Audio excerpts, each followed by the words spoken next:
Hey, my first guest, thank you for joining, is Evan Miklosey. Hi, Evan. How are you How you doing today? doing? I'm all right. Uh, I first of all, before we show everybody what you do, can you tell me some background, like how you got started on music? What made you want to be a musician? Uh, so this goes back to about 11 years ago. I actually started off as a singer-songwriter for about a year. And I actually had somewhat of a decent singing voice back then, but it just kind of, I did a little bit of that for a year and then it just kind of deteriorated. So, and then unfortunately, yeah, I tell a lot of people they don't believe it, but so I put the guitar down for a while and I didn't go back to it until I heard a song on YouTube. This is when YouTube was kind of just starting out, Right, right. and it was a video of a guitar player playing a completely instrumental tune. Um, and it just drew me in and I loved it. It sounded really, really good. It was very different. And it just really, really inspired me a lot to pick up the guitar again and made me realize that, you know what, if I'm not that good of a singer, I'll just play the guitar anyway. So, Perfect, perfect. You can't go yeah, wrong. Could you yeah. give us an example of your first song? Give it what song you want to do first? Yeah, okay. So the first song I'm going to do is a tune I wrote shy of 2 years ago. Um, it's called Falling Upward. And it's actually a tune I wrote in standard tuning, but in this case, it's going to be a half step down. So shall I play the whole song or? Well, please play the whole song. This is great. Okay, all right. It's not 15 minutes long, is it? No, I promise. All right, here you go.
That was beautiful. Oh, That was gorgeous. man. Thank you. Now, I think I should explain, you don't have a drum set or a drummer sitting behind you, do you? That's just you on that box, right? No, yeah, I don't. Yeah. No, not at all. I think people need to know that, you know? I got a question for you. Where, I know you're from the Lehigh Valley, but I don't know exactly where. Yeah, I'm on the Jersey side. I'm like right near Easton, right across the bridge. Toward Phillipsburg area then. Yep. Yeah, cool. Now, if somebody wanted to hire you, you know, for like a badminton party or something, you know, you'd have to come in, you know. So Yeah. yeah, but I mean, that's all you bring is just that guitar, right? Yeah, it's, whenever I do get a gig, just Mhm. myself, my guitar, and that's pretty much it, man. That's really compact. You got a whole orchestra going on in there, man. It's a one-man funk orchestra. It's beautiful. Yeah, something like that. Yeah, I mean, I just I try to keep it, in terms of my setup, I try to keep it as simple as possible. I do have I am rigged with a Bose system. It's great for mobility. It's literally like it's so easy to carry around. It's surprisingly light too, and so I bring just that and my reverb, because I use a lot of reverb with my guitar playing, and that's pretty much it, man. Everything's pretty much EQ'd flat with just a little bit of reverb, and that's pretty much my standard setup anywhere I go. That's the way it's done, man. Thank you, Evan. Now, do you have another song you want to do? How many songs you want to do today? Well, I was thinking like, maybe 3, 4 at most. I mean, I don't know how much time we have, but I was thinking like maybe 3, 4 tops. That's like 3 or 4 songs. Okay. Well, I think we got time for 3. We only got a couple of minutes here. So yeah, Cool. please, before you start, I have a question. How much of your song is made up on the spot, and how much of it is all orchestrated out? What would you say? Well, you know what, to 100%? tell you the truth, I've written a lot of my songs that I've written. I'm still editing them. You know what I mean? Like I have songs written from like 4 years ago that I still like to, just kind of throw random parts into, because I feel like it would kind of flow well in the moment. Right. That's kind of how I work when I do live. When I do live performances, when I do a song that I know I'm comfortable playing, but I throw a little improv in it, but very subtle. You know what I mean? I don't want to like try and overdo something that I don't know how it's going to work out. So, but most of the time, yeah. So some songs you do a lot of improv, and some songs are straight ahead. Is that what you're saying? Yeah. So, I mean, it's really weird because like my mind's very sporadic when it comes to writing songs. Actually, like I know what I want to transcribe like to the guitar, and but it's like then I have like all these other ideas going on, but I know for the long run what I want to do, and but so it's good to change it up every now and then, especially if they're tunes that you've been playing for years. Oh, yeah. And you want to get bored with your own material. That's for sure. It keeps the brain fresh, and it's like it's just fun to do, and that's pretty much it. I'm a pretty straightforward kind of guy when it comes to play another song for us, man. I want to hear you, man. Yeah, you got it. Yeah, so one thing you should know about me is when I do guitar music, I actually tend to use a lot of different altered tunings. And but now more so nowadays, I tend to stay close to standard tuning or half step down, because I don't like going through you know, hundreds of sets of strings anymore. And it's just kind of a pain in the ass having to keep changing strings all the time. So this next tune is going to be something I've written in half step down tuning. And I wrote this one roughly 2 years ago. So this is called December 8th. And this is what I wrote on December 8th. So I couldn't think of a title. So I hope you enjoy it.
Wow. Good stuff. Thank you. Thanks. Thank you. I haven't these songs, by the How way, could- like how could- I haven't played these songs in forever, but these are like the ones that I used to play a lot. So forgive me if they sound a little like unstructured at first. So No, they sound great over here.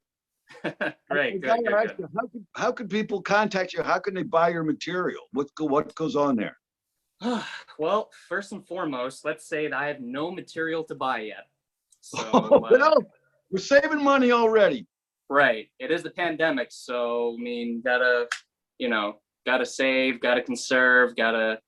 No, I'm just kidding. But I I am about to begin recording an EP, and it's going to be 5 songs, 5 original songs, 2 of which you just heard are going to be on there. And so that's hopefully going to be coming out late spring this year. That's the goal, because I am in school full time. I'm in college full time, and I work part time. So I'm just trying to stay active and try to keep guitar playing in like the centerfold of everything. And so I do have an Instagram. It's at Mikloseye, and I post videos, stupid selfies on there. You name it, I post all my stuff on there. So at Miklosey, and my Facebook is Evan Miklosey. And you'll find all my stuff there, all my random uploads. So well, I need one last favor. Could you play us out, do one last song for us? yeah, sure. If you don't mind me just doing a quick detuning here. So one thing I like to tell people is, like, when I'm doing live gigs, is that when I'm tuning between songs, is like, it can be funny because I really have to try and figure out what to say while I'm trying to stay in pitch. And It's a conundrum. What's that? It's a conundrum, Yeah. It's kind of like awkward. It's like an awkward, but like kind of like whatever kind of moment. Yeah. So, and another thing too is, like, if I get booked for like a 2 or 3 hour gig, I can only play like an hour's worth of music because most of the time I spend tuning anyway, so it works out all right. There you go. But you gotta eat, you gotta tell them. Yeah. All right. So this last tune I dedicated to a guitar player. He's pretty much the reason why I do this. His name is Michael Hedges, who unfortunately passed away back in 1997 in a car accident. He was very, very, he's definitely a pioneer in this style of playing, and he died so young. He was actually like a rising star in, like, say, he opened for Crosby, Stills and Nash on a tour they did back in the early 90s. They credited him as a musical genius, just the ultimate guitar wizard. And he was doing this kind of stuff, like all this tapping and harmonics related, all this crap. And so I give him a lot of credit. So this is a song I dedicated to him. This is called The Rapture.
Wow. Oh, thank you. Wonderful. Wow. It's Thank a you. good workout. That was really. By the way, what are you studying in school? I got a quick question for you there. Oh, yeah. So I actually am in college to do web design. So I'm studying to be a web design professional, all online classes, and hopefully, I'll be done soon because, Yes. I know. I'm tired of the line of work I'm in right now. So I just want to, time for change, That time. Thank you. Thank you. It was a great performance. Thank you for working with us. Of course. Yeah. Thanks for having me. And, hope to get in touch soon. And, hopefully after the pandemic's over, we'll get back to normal life and keep doing this. 1999. All right. All right.